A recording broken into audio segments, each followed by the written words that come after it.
Hello and welcome everybody. My name is Prem Pawa. I'm one of the co-directors of the Sexual Health Certificate Program, and it is my pleasure to welcome you all to our plenary today with Dr. Daniela Wittman. I, along with my colleagues Valerie Wood and Liz Haas, together we run the Sexual Health Certificate Program at the University of Michigan. And so in just a moment, we will have a chance to listen to Dr. Daniela Wittman speak about sexual health and cancer. Today, I'd like to start by introducing and thanking many of the folks who helped make this program possible. First, I'd like to say thank you to Dean Lynn Bedeca, as well as Associate Dean Lorraine Gutierrez, as well as our former Associate Dean, Professor Mary Ruffalo, all four of the Graduate School of Social Work here at the University of Michigan for their constant support and guidance over the years.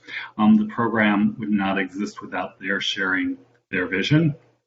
I'd also like to acknowledge and thank our founder and former director, Sally Foley, who has been instrumental in making this program what it is and the reputation of this program.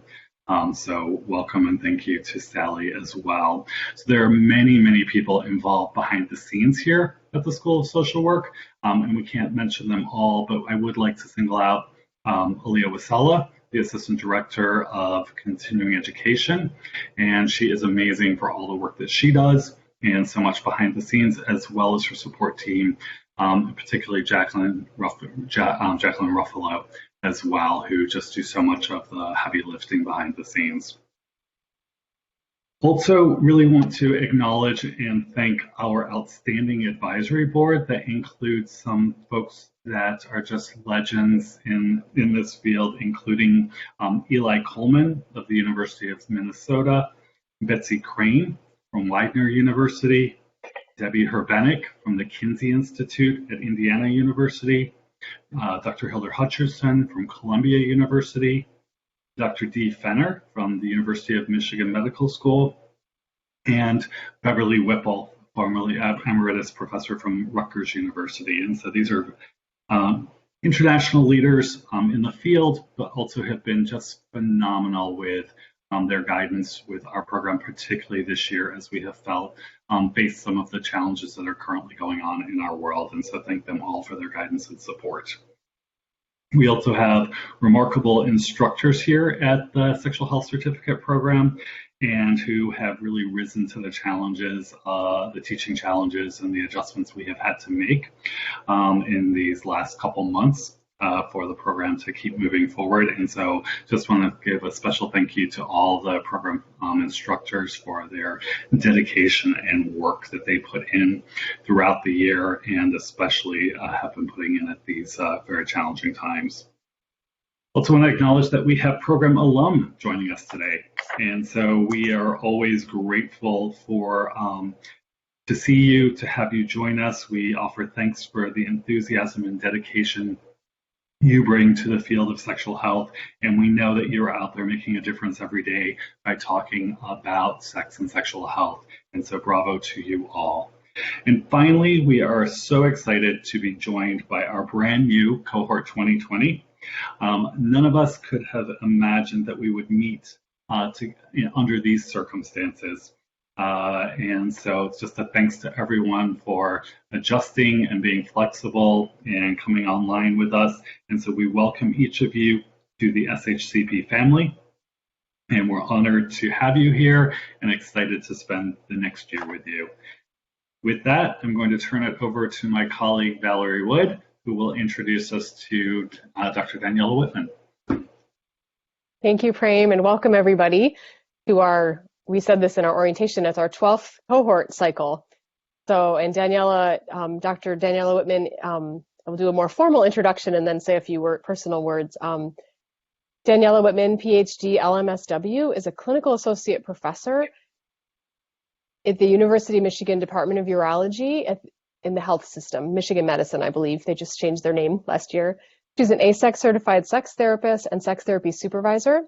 She received her bachelor honors in Russian studies and psychology at the University of Kiel, staffs in the UK, her MSW at Simmons College School of Social Work in Boston, and her PhD in social work from Michigan State University. She is one of the leading members in the prostate cancer survivorship program at the University of Michigan Rogel Cancer Center. She has 30 years of experience in individual, couple, and family psychotherapy with patients with chronic illnesses, including cancer and severe mental illness. Her research interests include the use of mixed methods to study the effect of cancer on sexual health and the development, testing, and dissemination of interventions that promote sexual recovery after cancer treatment. We are so honored to have you here with us, Daniela. And Daniela was one of the founding instructors, along with Sally and Claudia and Casey, in those early days, hitting the ground running, as Liz mentioned, between 2008 and 2009 to come on board. And Daniela taught our our advanced training in chronic illnesses and sexuality course for many, many years.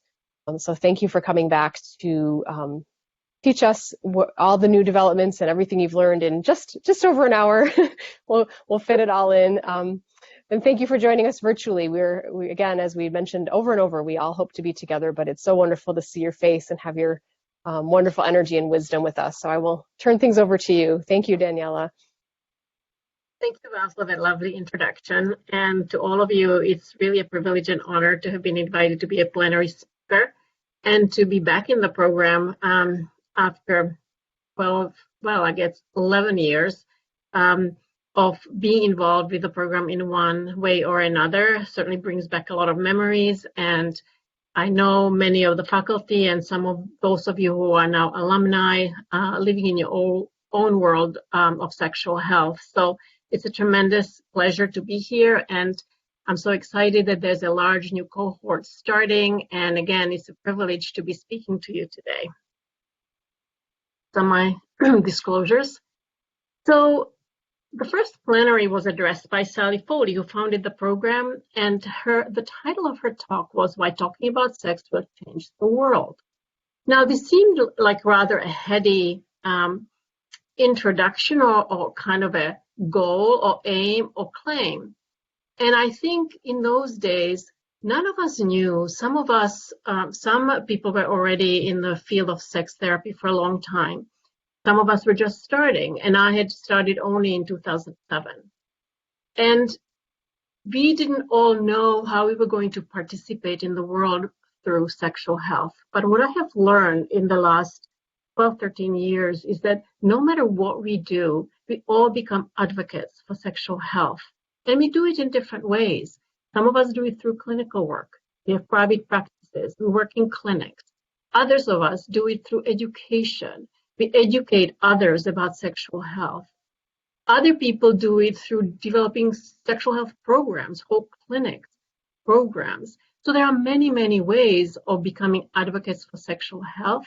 Mine is clinical work and research, and it's the research part that I want to talk to you about today. Why do I think that this is such a very important and true statement and worth repeating perhaps every year at the plenary? I think that when we talk about sexual health, we are addressing far more than sexual health. We do address comfort with one's own body and with one's own sexuality and wanting everybody to thrive and achieve their full potential physically, psychologically, and in their relationships. But through it, we also have an opportunity to do a lot of healing, sexual losses, sexual trauma. We address sexual health disparities. We address gender disparities. So in a way, talking about sex opens up conversations about a lot of things that are wrong in the world and that can be put right. And people always misunderstand when they think that sex is only about fun and games, as I often say. It's really about recognizing that sexuality is not only a very important part of who we are, but it's also a part in which we participate in the world. So I live in the world of cancer. I've done other things in my career, mental health, severe mental illness. I had a private practice for a long time. But cancer's always been my calling in some way. And so I want to focus the talk today on how the challenges of integrating sexual health in cancer care, and yet the wonderful opportunities that brings. So just to start out, let me tell you that in 2014, it was estimated that in 2020, there would be probably close to 20 million cancer survivors. And really, we are reaching that prediction. That's a lot of people in this country. People are diagnosed at different ages with different cancers. And you can see on this figure that many cancers are diagnosed from 30 to 40. Those are the red lines. The blue lines, 50 to 64, and the gold lines are 65 and older. Most cancer treatments, if not the cancer themselves, cause sexual problems. The more we study this, the more we realize how important it is to recognize and to address. And fortunately, ever more, the recognition is growing. We now have some information about adolescents and young adults who were treated for cancer. You can see that about 40% of men and women report sexual problems after treatment. In prostate cancer, 15 years after treatment, many men in the 80% and 90% report sexual problems. Some of those are associated with ages and other conditions as well, but the treatments for these cancers also add. In colorectal cancer, again, you see high percentages, as you do in breast cancer.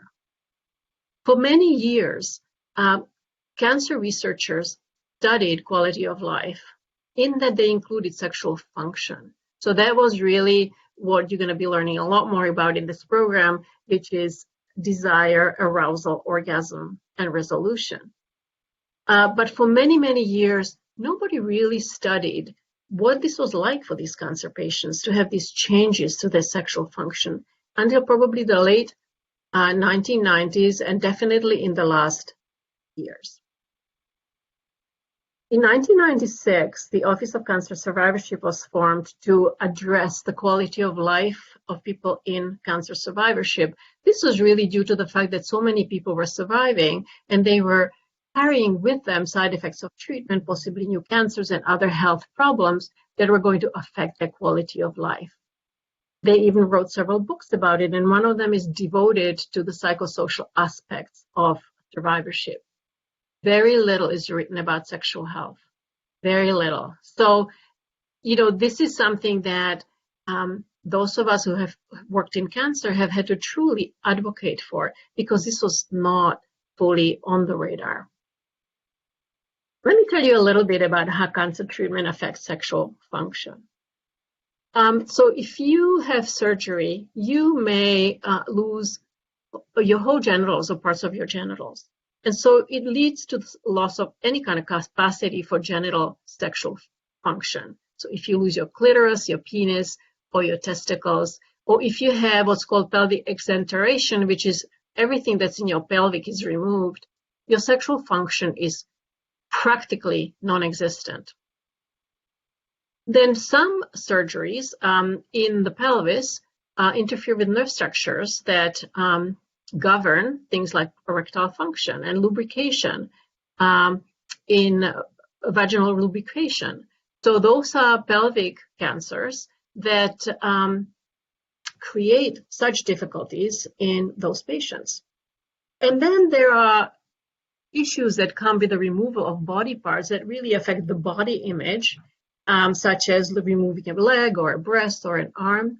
One of the understudied areas, for example, is head and neck cancer, where the removal of a jaw or removal of a tongue or radiation to those areas creates tremendous difficulties for sexual intimacy, because people can't kiss, they don't have saliva, they may have unpleasant odors coming out of their mouths. And again, that part of people's intimate life is not addressed.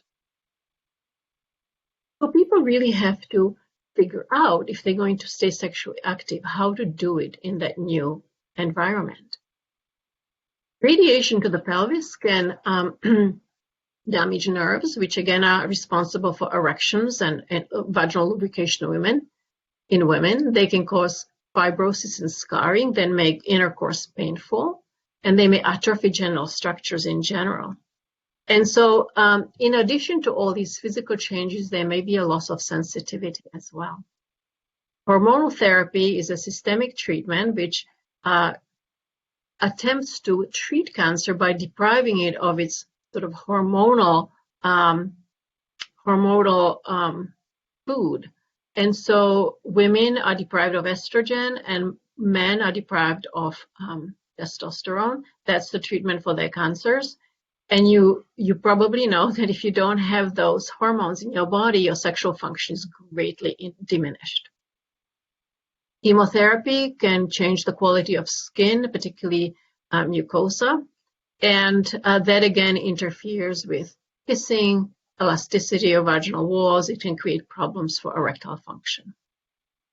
So I think I've told you enough to know that pretty much anybody that you see in your office who's been treated for cancer, you really have to ask them about their sexual health. We did a study that Sally and Foley and I participated in at the Cancer Center here quite a few years ago, where we asked prostate and breast cancer survivors whether they had any sexual concerns. And we found that they reported that they had, on average, 4 sexual concerns. For the breast cancer patients, the main concern was changing how the body worked sexually and satisfying a partner, as well as concern about their physical changes. For the men, they also worried about how their body functions sexually, but their bigger concern was satisfying the partner, and then the ability to have pleasure as well as losing confidence as a sexual partner. So we knew there were definitely concerns amongst these patients that we knew at that point were going unaddressed.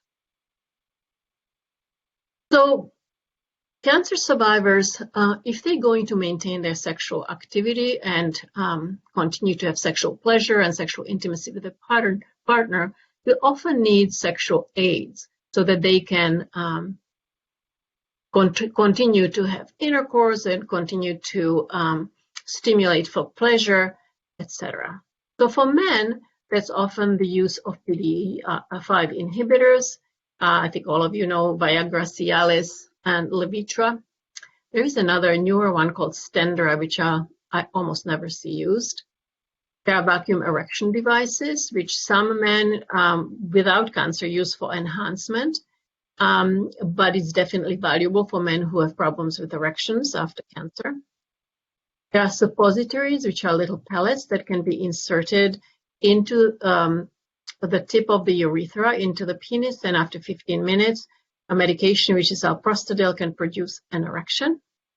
And another way of getting that alprostadil in would be a penile injection, which men, when they hear about it, flinch. But in fact, those injections are very tiny, and the men who use them and find them acceptable find them quite helpful. And finally, for men for whom any of the other treatments don't work, can have penile implants. For women, there are vaginal lubricants and vaginal moisturizers. Women who have had vaginal stenosis, narrowing of the vagina, can be taught to use dilators to dilate their vaginas. Vibrators are actually good for both men and women to stimulate blood flow, and because blood flow is associated with sexual pleasure. And many women are sent to pelvic floor rehabilitation because it can help with scarring tissue inside the vagina. It can release muscles that are tense. Sometimes women are treated with testosterone for desire, which doesn't have tremendous evidence behind it, but for some women this has worked.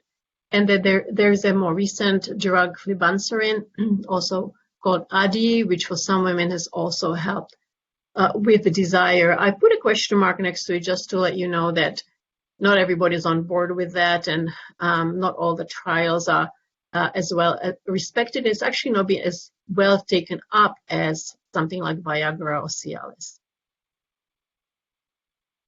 So the biggest problem is that the conversations are not happening. Men and women tend to not ask for help when it comes to sexual problems. They feel uncomfortable asking physicians, and physicians are uncomfortable asking patients. And everybody assumes that the other person is going to be uncomfortable. I go to a lot of support groups for cancer, but other groups as well, like Parkinson's disease, heart disease. Patients always come in droves to those sessions. They like to talk about these concerns. They feel it's important to discuss, but they are sort of afraid to bring up with their physicians. So it's very important for us as sexologists to recognize that we have to not only influence our patients, but we also have to influence healthcare providers.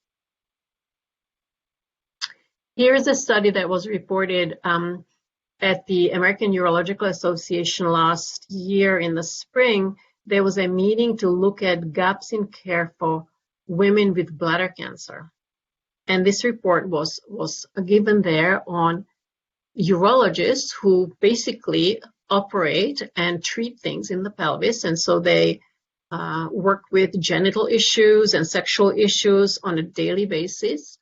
And if you look on your left, in general, only as many as 20% never talked to women about anything sexual before they removed their bladder, which was going to definitely lead to sexual dysfunction because they were going to remove their ovaries as well as the uterus. So they were going to throw them into surgical menopause.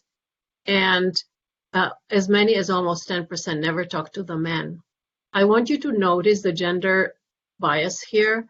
I think this is also quite common, that it seems to be easier for providers, for healthcare providers, to talk to men than it is to women.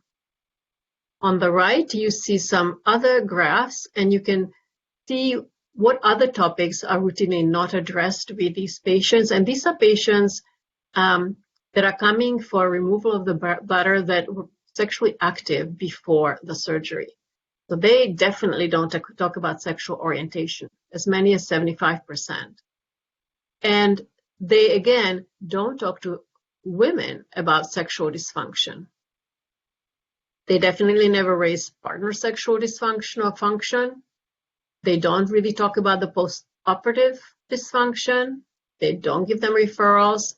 And nerve-sparing approach is a methodology which in some cancers it's possible to somewhat protect sexual function.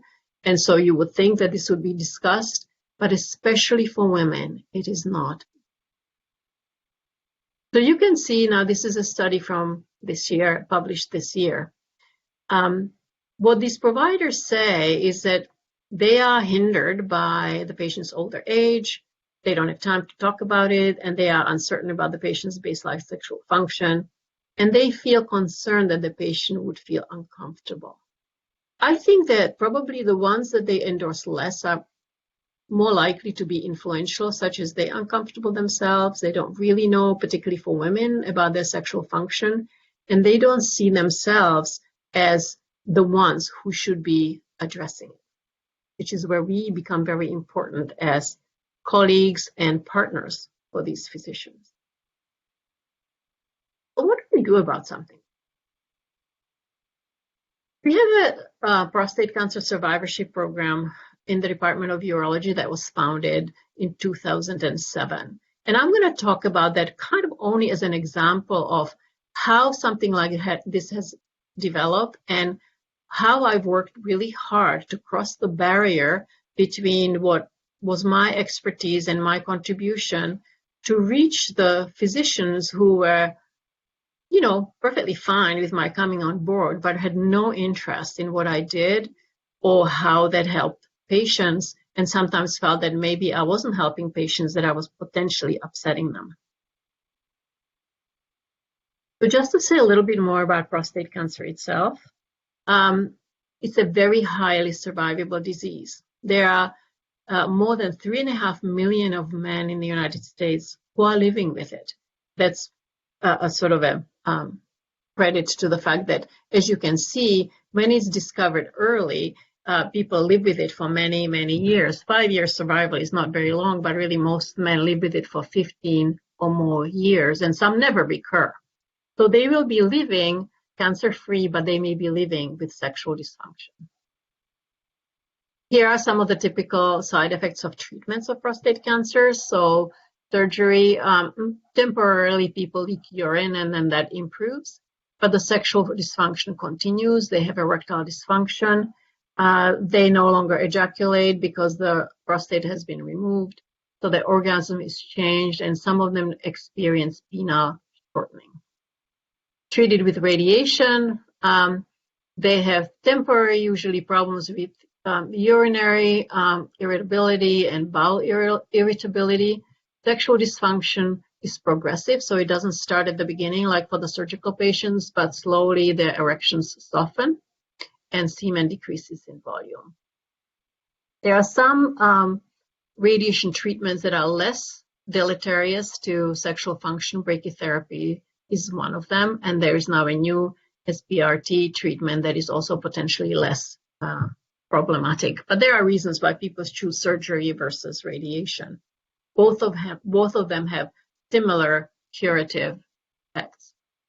Hormone therapy is typically given to men who have metastatic disease, and it is deprivation of testosterone. So you can imagine that men lose libido, they have problems with erections, they sometimes have problems achieving orgasm, and their genitals tend to shrink. So hormone therapy is probably the most damaging and the most difficult to live with treatment.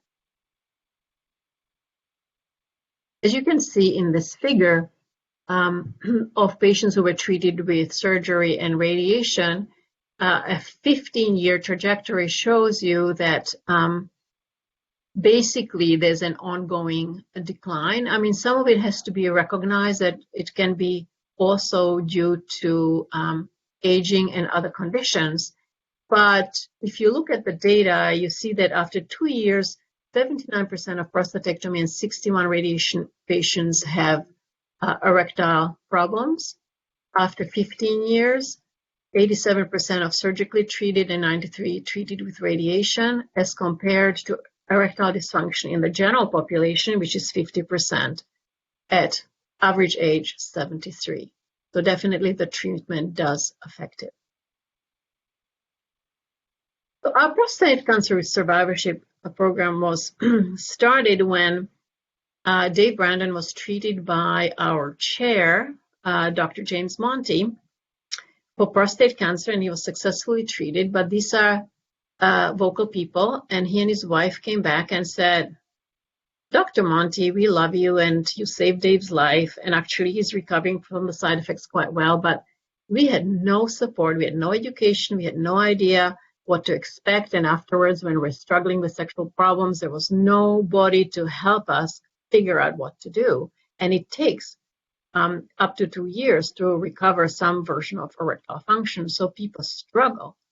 They said, we would like to write an information packet that you can hand to every new patient so that they can be prepared for what the treatment is, what the symptoms are, and how to deal with them. And Dr. Monty, smart person as he is, said, I think that's a wonderful idea, but since you guys have a certain amount of money, why don't you give us more money, some money, and we'll start a survivorship program so that we can really help men deal with their sexual problems after surgery. And they jumped on it, and they gave us money to start the program. So this program started in 2007 with a nurse practitioner and myself, and I was not a sex therapist then. I quickly studied up under the supervision of Sally Foley and Claudia Piper to become a sex therapist. And we also had a nurse, Victor Hola, who many of you know because he came to present in my class, because you know him anyway. He was one of the first cohorts in this program. He became a certified sexuality counselor. He did all the erectile aids teaching. And between the three of us, we really had quite a nicely oiled machine, and we saw all the patients after surgery for prostate cancer. And I began to also talk to patients before their surgery to try to prepare them for the sexual side effects. One of the things that was really interesting in discussing it with urologists, they would say to me, you know, these patients, really, they just care about getting rid of their cancer. They're not going to really so much care when you talk to them pre-op about their sexual function. If anything, they're going to care about the incontinence. Well, they were not wrong, but there was a proportion of men always who were so upset at the thought of losing their erections. They cried in the pre-op appointments. And we know from the research literature that there are men who will forego prostate cancer treatment for as long as they can, not to jeopardize their sexual function. So there was a bit of a disconnect on how the oncological providers and I saw what patients thought and experienced. So, you know, the question is, why research? So here I was in this clinic with these wonderful colleagues. We were doing good work. Patients were appreciating it, which, by the way, the urologists thought patients would not talk to me. I was a woman, and this was so intimate. And of course, everybody talked to me, because when people are worried about something, they are grateful when somebody will talk to them. But here's the problem. The clinician, by which I mean physicians who treat these patients for their cancer, you know, they're aware, because they read the research on quality of life, that there are sexual problems, but they don't see it as something that they should address or should be expected to even think about. They think that they cure the cancer. And I have had some of them say to me, like, what does he want from me? I cured his cancer. I can't do any more for him. It's not enough. As we said, they are uncomfortable with the subject because they really don't have the answers, and they really don't even know what questions to ask.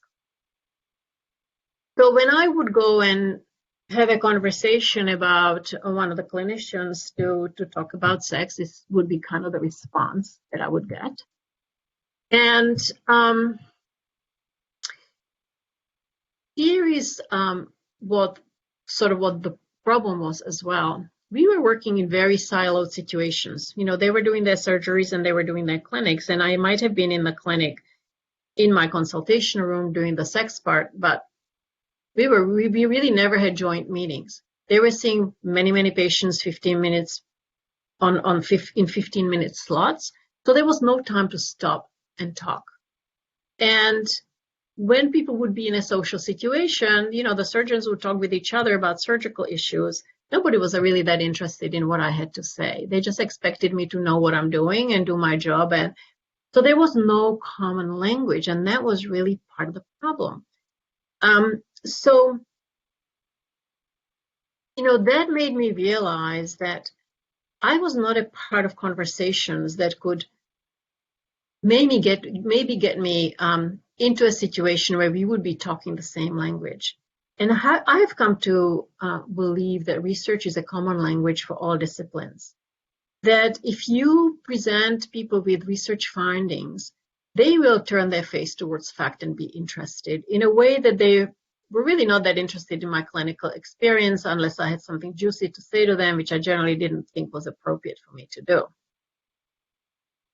So I began to realize that I would have to get involved in research, present research at scientific meetings, and see whether that would sort of give me access, number one, to meetings, which I wasn't going at that point, research meetings, and whether that would sort of raise the credibility of what I was providing for patients.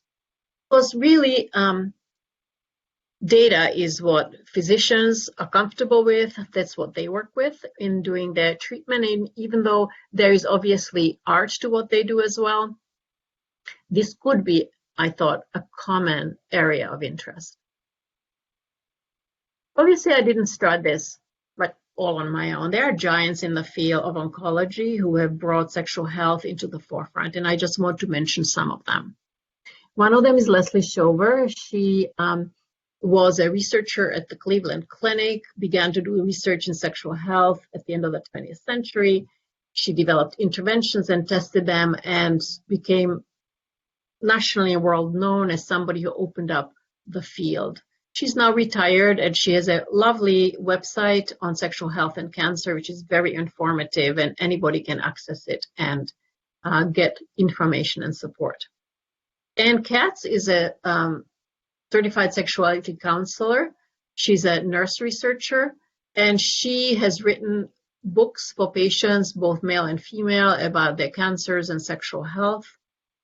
And one of my favorites is, oh my gosh, I don't have her name here. Jane Ussher, who is in Australia. She is a researcher who's focused on sexual minorities, and I have connected with her because I've had an interest in gay men in prostate cancer, and she and another colleague were editing a book on prostate cancer and gay and bisexual men, and asked me to contribute a chapter. That book just came out last year. Her name is Jane Ussher, and she's just a remarkable researcher and really has contributed a tremendous amount to our understanding of the unique needs of gay and bisexual men with prostate cancer. So these are people who kind of led the way and made it visible to oncologists that sexual issues were important. I want to mention one more, and that is a psychologist at the Dana-Farber Cancer Institute, Sharon Bober, who now is a really good colleague of mine, who published a model of sexuality in cancer, which, again, to you guys may not be that new, but it really was very, very new in cancer, recognizing that there's not just the biology of the function, but the psychological response as well as the importance of paying attention to the relationship. She also has a section on the religious, cultural beliefs and cultural values and social norms, which, given that we live in such a multicultural society, is tremendously important. So this was really a nice model that sort of started as a jumping point, in a sense, for my research and for my conceptualization about how to address these issues. So, one of the things that I learned very early on was that you can't really talk to men about their sexual problems without including the partner. So our program began to be oriented towards men and their partners, if they had the partner. And from the beginning, the partner was involved, including in preoperative education. So I started on my quote-unquote quasi-academic career by doing a literature review. It's the easiest way to find out what's going in the field. And so I did a review of the psychosocial aspects of sexual recovery, which helped me figure out what the gaps were. And then I also wrote a review on men who were treated with combined surgery and radiation, because they have unique problems. One of the things that you'll notice that there's a whole bunch of names on these papers. Research and writing is really a social activity, and it is also a way of inviting people to join in with you in your area of interest, and that way educating them about what you think is important and you want them to think about for their patients. So I started inviting the physicians that I was working with to, I wrote the papers. Obviously, they weren't going to do any writing, but they were going to read them, and they were going to help me edit them and make them better, which meant that they had to actually read them. I joined the American Urological Association, the Sexual Medicine Society of North America, and I went to biannual meetings of the American Cancer Society. They had a biennial meeting on cancer survivorship research. So I would go to those meetings, and at first I went in as an observer and learner, and then I also started presenting my own work. What was fascinating to me was how little psychosocial stuff there was in the American Urological Association and even in the Sexual Medicine Society. This was all about surgeries and function and medicines and testosterone. And I was always jumping up in my seat wanting to contribute when they would report their results, that there was the psychological, emotional aspects of sexuality that they were missing. And so I thought, okay, I'd better start coming and presenting. And gradually, more people like me did the same thing, and particularly in the Sexual Medicine Society, but even in the AOA, there became a kind of greater willingness and flexibility to include our content. So here is a little bit of my early research. We had data on patient preoperative expectations of their outcomes, urinary, bowel, hormonal, and sexual. And what we found was that men had overly optimistic expectations of their outcomes, that they thought that with this surgery, their erections were really not going to suffer. You know, everybody sort of sits there when they're talking to their doctor or thinking to themselves, I feel so bad for all the other guys, but I'm pretty healthy. I have a really great surgeon and I have good function now, so nothing's going to happen to me. But it really isn't true. Most men get affected at least temporarily.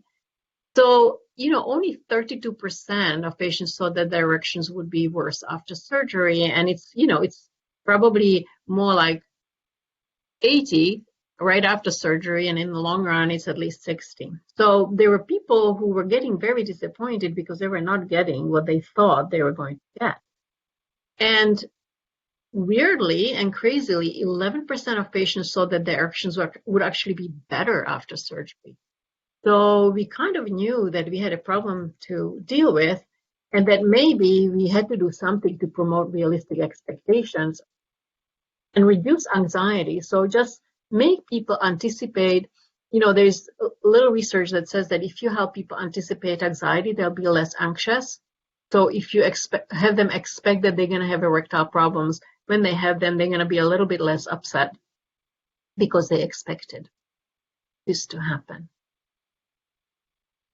And it also gave us an opportunity then to introduce the idea of sexual rehabilitation using sexual aids. And, you know, there are details of that I'm not going to go into today, but we have a pretty robust sexual rehabilitation program. So we wanted people to activate and engage in it. And then I started to develop some pilot interventions because my interest really was to develop and study interventions so that we could kind of offer this to a broad swath of men. So some of the people in the audience participated in the first and in the second retreat on sexuality for men and their partners. So I just want to tell you that when one of the surgeons, my division chief, saw the program, he like stopped me in a corridor and said, "You absolutely cannot do this. This is just inappropriate to be putting a group of couples in a room and do sexual health counseling in one day. This is completely inappropriate. It's damaging. It's just awful." So I had to have 3 meetings with him to calm him down. And then I invited him to become one of the speakers in the retreat. And he came, and after that, he became the biggest backer of the enterprise. We had such a long waiting list. That's why we put it on twice, because the first time we couldn't even get everybody in. So there was a lot of interest in this, and the second year we ran it as a research project. And in this retreat, what patients told us, they said, this is wonderful that you're telling us about all these side effects and rehabilitation, what we can do, but really we should have this information before we had surgery. And that's how we started something that we now call a pre-op seminar. It's a seminar to basically educate patients and partners about the side effects of prostate cancer treatment, rehabilitation, the emotional and psychological aspects, how couples cope, et cetera, et cetera. Really, we want to promote realistic expectations. We want to tell them that there's a team waiting for them that's going to support them. And generally speaking, people have really appreciated it. We evaluated it. That's the second article, Preparing Patients and Partners. That's when we evaluated, and what we found was now 73% of patients thought that erections would be worse after surgery, and only 4% thought that their erections would be better after surgery. So we felt that we made a little bit of a dent into these overly optimistic expectations with this program. the program is still running. We are now streaming it to a hospital in northern Michigan. Actually, we stream it also on Facebook. And then, I was getting more experience working with these patients and partners. I was developing ideas about what was happening with them. And I saw when I reviewed the literature that while everybody could say what the problems were, nobody wrote about how do people get from A to B? How do you get from having the dysfunction and then how do you move towards coming to terms with it and having a decent sex life afterwards? So, along with colleagues, Sally Foley and a psychiatrist, sexologist at Wayne State University, we wrote a paper in which we kind of advanced a model of sexual recovery, which focused on the grief response as a kind of a methodology through which patients recover, because really by definition having sexual dysfunction is a loss of function, and you generally experience grief feelings and have to work through them to go to the other side. And for these patients who had to learn how to use sexual aids, this was a very critical work that they had to do.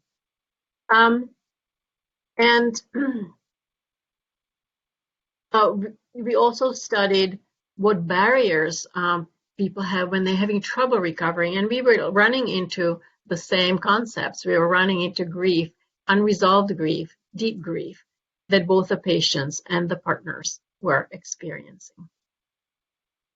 So finally, after writing this and after writing about the barriers, the final study in this area was to look at what patients and partners told us in interviews before and after treatment for prostate cancer with surgery. And basically, they validated the idea that they experienced losses in sexual function, but also in their confidence and in their relationships, that they were grieving. And some of them were grieving more successfully than others, and some of them were better or less engaged with each other. So we also learned something about how they were coping. So this is what the model ultimately looked like. And what I want you to notice is the ambiguous loss, because nobody knows ahead of time what's going to happen. And so people begin to grieve in an anticipatory way before they even are treated. And then they experience the losses and go through the grief and mourning process and either develop strategies so that they can cope, or develop strategies that make it much more difficult for them to cope. So that was an important learning for not only my clinical practice, but also for our pre-op seminar, because we could now alert people to the barriers, to the grief process, to what leads to good or self-defeating coping. And that is kind of the circular motion between research and clinical practice. But in publishing it, it was going wider out into the world, and also my colleagues were reading.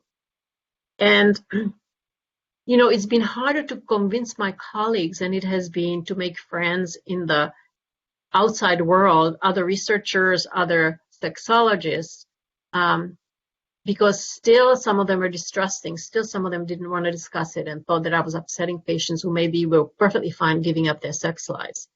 And as Dr. Monti sometimes says to me, you can't be a prophet in your own land.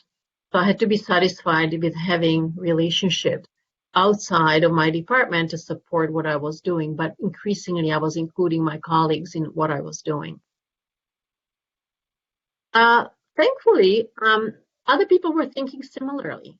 Some of you may know Tabitha Pillai-Friedman. She is a clinician, a researcher. I see her sometimes in the ASECT emails. She developed a model of sexual recovery for breast cancer, and grief was a very important component. What she alerted everyone to was that patients don't always feel that it's legitimate for them to ask for help with sexual problems, because after all, their doctors cured their cancer. So that is a very direct kind of a response to what that urologist was saying to me, which is, what do they want from me? I already cured their cancers. The patients were picking that up and really didn't want to ask. And there was another bit of research that was coming out from Canada, which showed that couples who play highest value on intimacy versus physical pleasure tend to recover their sexual relationships better than if they only place the value on physical pleasure after these really difficult sexual losses. So that was very important because it validates the psychosocial of the biopsychosocial.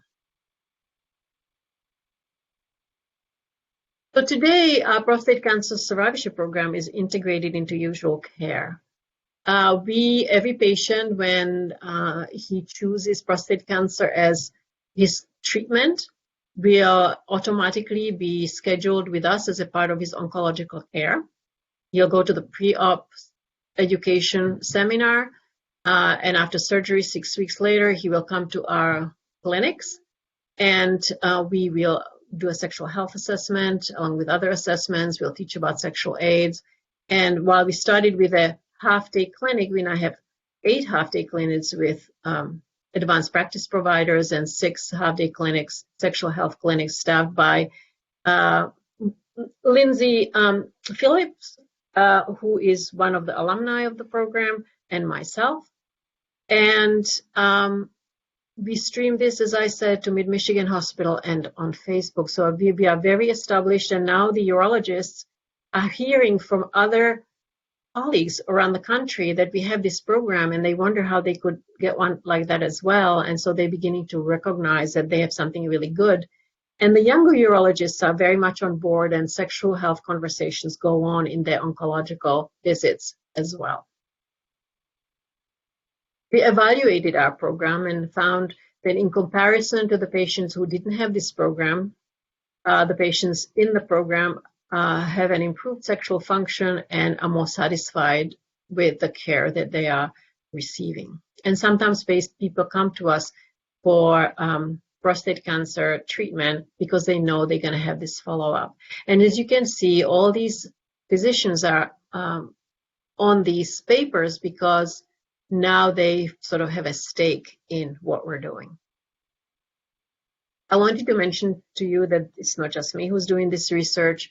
At Memorial Sloan Kettering, psychologist Chris Nelson is helping men accept penile injections by using acceptance and commitment therapy. And that's kind of a program that's very similar to, sort of like the substance abuse program where you're trying to get people to deal with their ambivalence and make their own decision about stopping substance abuse. And there are a whole bunch of interventions that have been piloted or tested in randomized controlled trials to try to influence a variety of goals, such as improve patients' knowledge about sexual dysfunction and rehabilitation, getting people to have realistic expectations. Most of them are most successful in getting men to use erectile aids, and some have had some success with improved sexual function, which is not really likely to last very long because really sexual function declines because of the treatment and age anyway. But we are all trying to figure out how to help these couples and try to figure out what outcomes are feasible to pursue and get. So based on the previous research, we were able to get a grant. And this is not just at Michigan, this is a national team. Got a grant from the Movember Foundation to develop a sexual health recovery intervention for prostate cancer survivors. It's tailored to sexual orientation, to partnership, and to treatment type. It's entirely online, and it was tested at 6 institutions around the country. We finished it a year ago. We found that couples that engaged in it were more likely to engage in sexual activity sooner after the surgery. They had more intercourse, they had more non-penetrative sexual activity. they found the program supportive, and they made partners feel more included. It is now available on the website of a number of cancer centers, and actually it's generally available. So if anybody's interested in offering it to your patients or friends, please feel free to do that. This is a patient brochure. It includes videos and education and activities that people can do online together. And as I said, the link is actually on this brochure and also available on the Cancer Center here at the University of Michigan. It has been modified in the UK, more kind of towards symptom management, a little bit less psychological and couple content. And it is now being disseminated in New Zealand. They're testing it there. So as you can see, as we kept on doing research and collaborating with others, we are making inroads. This is now giving access to patients, whether the doctors recommend anything or not. They can go on these websites and they can access sexual health support of some kind or another. And believe, you'd better believe it that we have ASECT website as one of the resources for them, so that they can look for sex therapists in the area. The important thing is that our physicians are, at least in those institutions where we have some sort of a presence, or when they've seen this, they are much more interested in providing these services for their patients. Of course, now the problem is that there's not enough expertise in a lot of cancer centers to provide it. So those of you who live and practice near cancer centers, consider making connections if you're interested. So going back to Sally's how talking about sex will change the world. I think it is changing the world. I think that patients are being seen in oncology as whole human beings much more than they did 10 or 15 years ago. There are other aspects that are, of course, being addressed, such as depression, anxiety, and fear of recurrence, and so on. But the sexual health part is really gaining legitimacy through the research. And really, when you think about who is it that needs to learn about cancer patients' sexual health, well, it's not us, sex therapists, right? It mostly is not mental health providers. It's healthcare providers who don't really have that much knowledge or information and don't even realize just how important this is to patients. And so, who in my situation needed to be convinced that including sexual health care was important? Well, it wasn't the patients. They thought it was pretty important. It was really the people who provide oncology care that had to be convinced. And when they see the research that comes from patients' mouths, they're much more convinced than anything that I can tell them. And so, again, how do we make them hear what we say? I have found that doing research is helpful because for physicians, numbers count, and also forming relationships around research counts. And that has been hugely important. I've joined these societies and I have presented there, and now I am the chair of the Mental Health Committee of the Sexual Medicine Society of North America, and I am on the Prostate Health Committee as one of the experts with my sexual health input. And I'm on the research committee in the Association of Oncology Social Work, but along with some of the alumni of this program, some of them were sexologists way before the program, like Sage Bolte, like Heather Goltz. We've been promoting sexual health in oncology social work for quite some time. I know I'm leaving some names out. I think Jennifer Beers also. So, we are advocating and we are fighting and we are doing it in different ways, and our societies are beginning to pay attention. I'm only aware of this many cancer centers that have actually sexual health services. As you can see, only 3 of them have embedded sex therapists. or sexuality educators or what have you in their programs. Only 3. All the other ones are by referral, which is much harder because people don't always make the trip. So if it's embedded and seen as a part of oncology care, patients just jump on it like it's a normal part of what they're supposed to be getting and doing. It's also opened up an avenue to go further afield.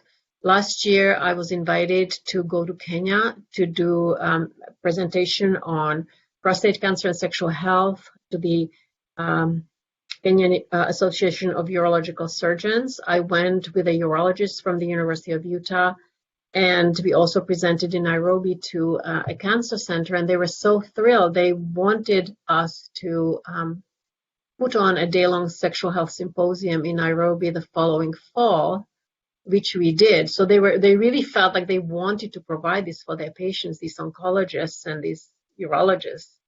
And so we organized with the International Society of Sexual Medicine and some local Kenyan stakeholders a day-long symposium, which took place last November in Nairobi. We had huge attendance. We expected 70 people, 150 showed up. They were representatives of all medical disciplines, mental health disciplines. There were deans of schools. There was somebody from the government who also participated. So there was a huge attendance. There was a lot of discussion about cultural issues, and they really wanted us to come back and teach them skills. One of the radiation oncologists that we saw earlier that year in the cancer center in Nairobi told us that he was so excited about introducing sexual health to his patients that he told one of his prostate cancer patients that next time he should bring his wife. Then the next time the patient came, he brought all his 4 wives, and not all of them spoke English. So the physician said, we need some training about how to deal with that. And we all said, absolutely. So I don't know what COVID-19 is going to do to our plans, but we started working on doing something there in 2021. Or maybe later, depending.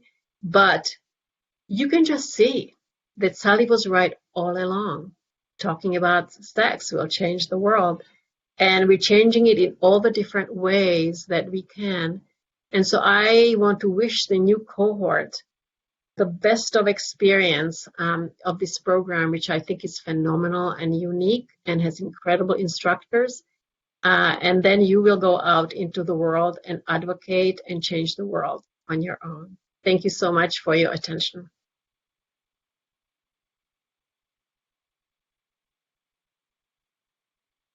Thank you so much, Daniela. That was amazing. That was so wonderful. And all of us were riveted. I remember it took me back to when you taught me many years ago, and I was so enthralled by every word that you shared. I remember talking to you after and just so wanting to follow you around and be you and do the work you were doing. So thank you so much for all of this great information.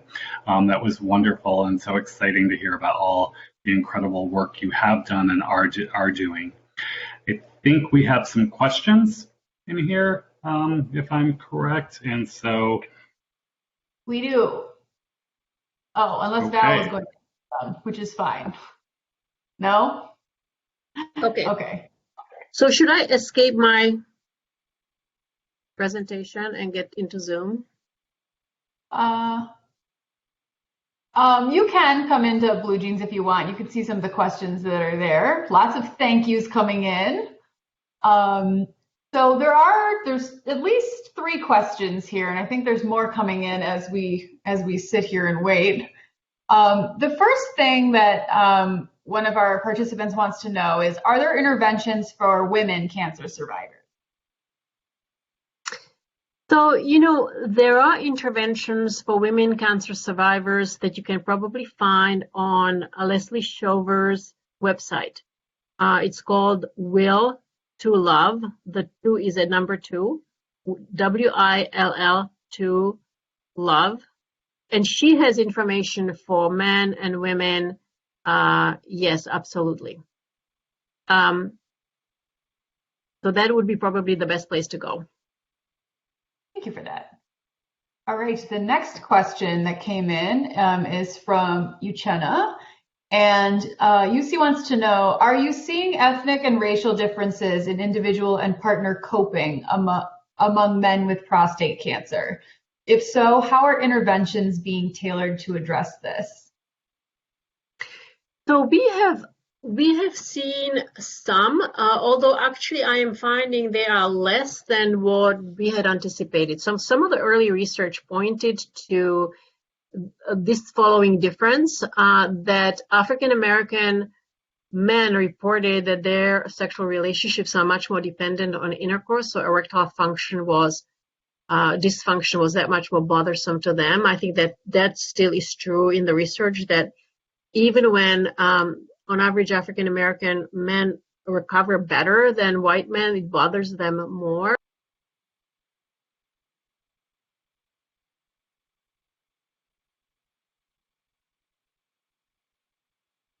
On erections or intercourse than white couples. So, this is an area which I really didn't talk about, but which is really problematic. Just as I told you that until recently, there wasn't really any research on gay and bisexual men with prostate cancer. We don't have enough diversity research to fully understand what is important to men in different groups. So I just have the older research and my clinical experience. My clinical experience does not bear out that research finding that I was telling you about.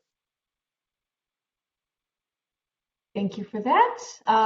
Another question that came in asks, do health insurance companies usually cover sexual rehabilitation or sexual dysfunction?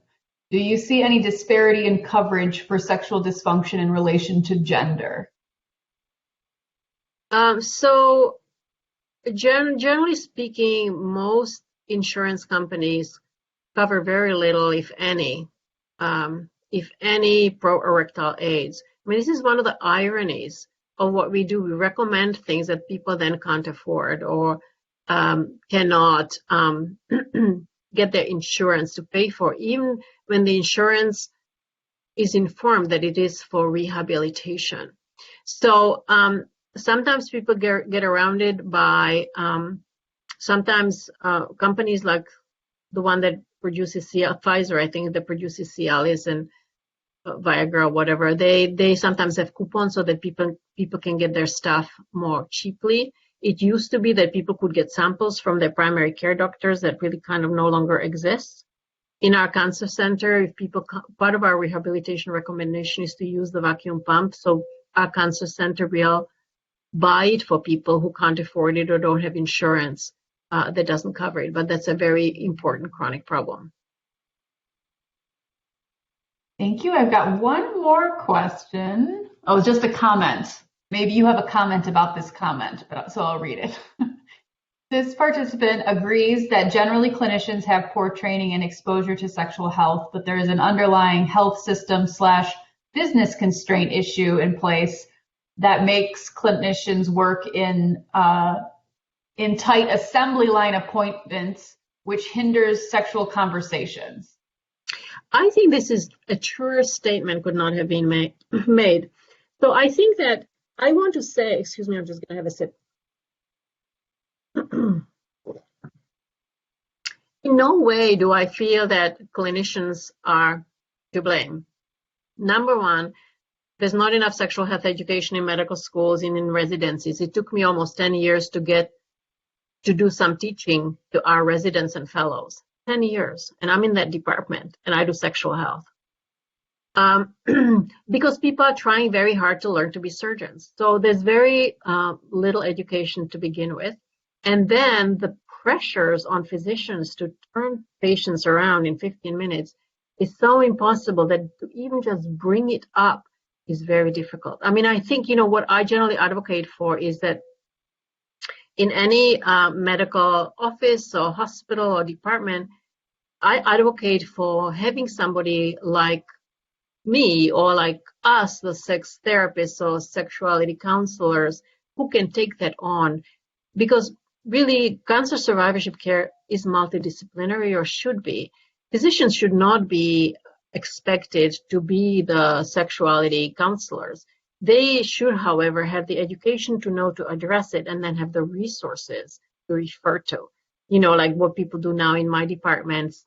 If they're not in the cancer realm, they will just say, you know, I have a colleague who has expertise in this area, and I want you to, you know, I have a partner, and I want you to see that person, and that's how we make the referral. But of course, you have to have somebody. So it's really a question of how do you get a service like this paid for. When people realize that sex therapists can charge for services, they can be a little bit more palatable, but I think it often is a question of cost as well. So I think that was a very important, good statement.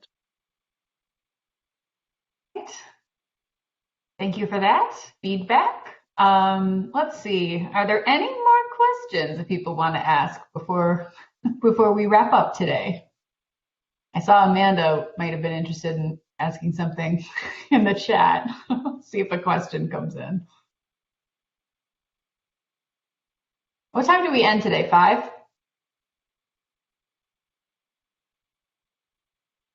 Hi, sorry, that took me a minute. We have until 5:15, but yeah, absolutely. We can, if there are other questions or general comments. Thank you, Daniela. Again, just, Sure. I don't know if you can see the chat, but there's virtual applause happening in the chat, the event chat. Where is the chat? At the top? It's the middle. Chat. Yeah. I see it.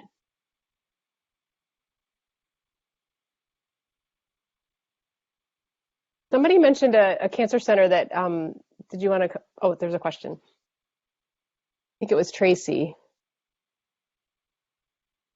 Tracy Owen, do you want to mention, you chatted in a cancer treatment center? Tulsa, Cancer Treatment Center of America in Tulsa. And Tracy's also asking, I think to Daniela, if Tracy may contact you directly. Yes, of course. Okay.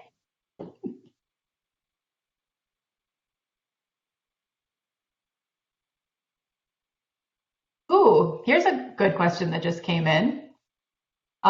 This person says, this reminds me of some of the impact of hormone therapy for transgender patients too. Do you have any experience working with cancer patients who are also transgender? Actually, I really don't. I wish I did. I really wish I did. I don't know where they go for their treatment. I have to tell you, this is a little anecdote. I don't know where they go for treatment. When I first came to Michigan, I was there for 2 years. And after 2 years, I said, you know, how is it that I never met a gay man here? There must be some gay men who have prostate cancer. And I think in that case, it was more that men just didn't tell, that they didn't reveal that they were gay because perhaps they didn't find the environment very gay friendly. When it comes to transgender women who would be the ones coming for prostate cancer care, I'm not sure where in Michigan they would go, where they would find an environment that would be sufficiently knowledgeable to provide care. So don't have an answer to that. Thank you, though, for that. There's a few more questions that have come in. Someone wants to know, do you work with pelvic health therapists program? I do, all the time. They are the most phenomenal professionals. So I work with them mostly around men's issues, which have to do primarily with urinary incontinence. The men do pelvic floor rehabilitation. They strengthen their muscles and stop being incontinent as a result. But they do work a lot with women who have all different kinds of pelvic pain because of, maybe because of radiation to the pelvis, or maybe muscle entrapment, or because of vaginismus. They are very skilled and incredible resources. Yes, I do. One last question that's come in is, are the interventions extremely different for persons recovering from cancer or cancer treatment and other chronic health conditions? Per the diagrams shared, it looks possible that the biopsychosocial processes and need for grief work could be similar for various medical conditions affecting ability. So yes, absolutely true. I actually have worked with patients with heart disease and used the same exact rehabilitation strategies. One of the things that may be more important to a patient with heart disease is lifestyle changes, because it's not just a matter of sort of being damaged by heart treatment for heart disease. Like in cancer, generally speaking, unless the person is unhealthy, really, if you damage those nerves, it's going to damage your erections. Somebody with heart disease, like I had a patient some years ago, I used to give that patient as an example, who had a lot of cardiac problems, ended up on a lot of medications, and his erections tremendously suffered. And he was willing to become a vegetarian, start doing yoga, lose weight, and just develop a very healthy lifestyle. He got off a bunch of medications and went from using a vacuum pump to using PDE5 inhibitors.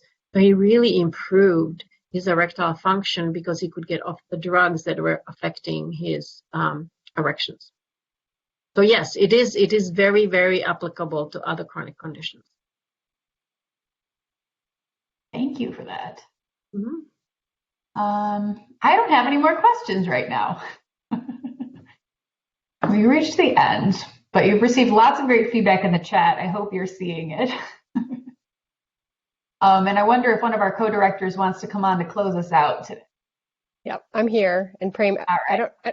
Aaliyah, I may have changed the layout. I didn't realize. So if you want to change it back to group, I'm not as savvy with Blue Jeans events. I just wanted to, was reflecting on these wonderful questions and thinking about the interdisciplinary model that came before the program and then was really modeled by the founder of the program, Sally Foley, and the team that supported her, Daniela, you being one of those, and even in your, the path that you shared with us about, advocating and fighting for your patients and for education and the resistance you might have encountered from traditional structures and systems in a medical setting. So it's inspiring, and it's us to reach across different disciplines to learn from, and also to, sometimes we have to push a little, sometimes we have to speak up, sometimes we have to, as you said, you observed, you saw, oh, there's some credibility with doctors in research, so I'll do those things, and you kind of learn to speak that language, all to the benefit of this wonderful work that you've been doing. So thank you for setting a wonderful tone for the year that's ahead for these new participants, and we have lots of alumni joining us who share those same sentiments, what they're learning from their pelvic floor colleagues, from the therapists, from the educators. We all work together to create this world of sexual health. So it's such a privilege to share that with you and with this wonderful new cohort that is hanging in there with us through all of this. Well, thank you. I mean, I think this program does such an amazing job of turning out more and more people who will really be influential and who are passionate about what they're doing. And what can you say that about? I mean, really, people who come through this program are so passionate, and that's what changes the world. Absolutely. Well said, Sally. You're still with us. We're still using your quote. Prem, did you have any closing, or Liz, closing comments? I just wanted to thank Daniela again for your words, your sharing of your work, your wisdom with us, but also for your inspiration to all of us. And I think the inspiration, particularly to the new cohort here, and sending us off to move forward to a year of coming together and learning together. And I think building on the excitement and energy you've created. You can't read the comments, but we're reading them, and a lot of folks are really energized and excited to get going. So you're such a great example in so many ways of working from an interdisciplinary perspective, a holistic perspective. As Val kind of commented, really finding ways to work to change systems and ultimately change people's lives in here. And that is so inspiring for all of us, and we're thrilled to have you here with us again. You have been a vital part of this program and making it what it is today, and so just all our gratitude for you being here with us today, and thank you. Thank you. And then unfortunately, Daniela, I have the lovely task of following you. So I am actually teaching them tomorrow morning. So Liz and I Okay. will be up with that. So we've had some adjustments to our schedule. So I have to follow you. So that's to set the bar high here. So again, thank you. And to our cohort, it was lovely having you all with us today. Liz and I will see everybody bright and early back on Zoom, 8 o'clock Eastern Standard Time. So if you're in a different time zone, check the hours, check the time there. And we will be going 8 a.m. to 5:30 p.m. Eastern Standard Time tomorrow. So we'll see you all tomorrow. Lovely having you here with us. Lovely having so many of the alumni, instructors, and Sally joining us. And once again, thank you so much, Daniela. We appreciate you being here. Thank you, everybody. Thank you. Great to Thank see you evening virtually.